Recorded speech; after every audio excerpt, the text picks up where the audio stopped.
A major economic and diplomatic development has emerged from the latest round of U.S. Iran negotiations.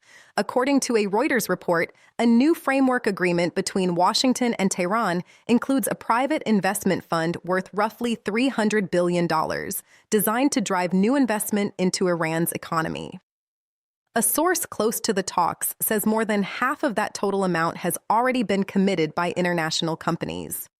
This fund is structured differently from past international aid efforts. It will not include any money from the United States government, and it is not part of a reconstruction or reparations program. Instead, companies based in the United States, the Gulf Arab states, parts of Asia, South America, and Africa have reportedly agreed to provide financing for sectors including energy, logistics, manufacturing, and transport. This announcement comes against a backdrop of months of regional tension. Earlier this year, a ceasefire between Israel and Iran faltered, leading to an exchange of strikes described as some of the most intense seen in months. The United States also struck several sites inside Iran after a U.S. helicopter was reportedly downed near the Strait of Hormuz, one of the world's most important oil shipping routes. The new framework agreement reportedly includes provisions aimed at reopening that strait, a move that could ease pressure on global energy markets.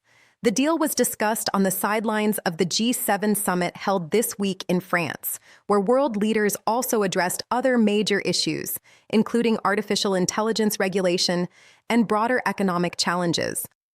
Following the summit, President Trump suggested that oil prices could fall as a result of the agreement, framing it as a meaningful step toward easing tensions in the region. While officials are describing the framework as tentative, the scale of financial commitments already secured suggests there's real momentum behind the plan. That said, full details of the agreement, including a clear timeline for implementation and how the reopening of the Strait of Hormuz would actually be verified, have not yet been made public. Global markets have reacted cautiously but positively to news of the tentative deal, with some analysts pointing to early signs of renewed investor confidence in the region. Still, reports stress that this remains a developing story, and key terms could shift before both sides finalize anything in writing. For now, what is clear is that this marks one of the most significant economic proposals tied to U.S. Iran relations in recent years, combining private capital, international cooperation, and an attempt to stabilize one of the most strategically important waterways on the planet.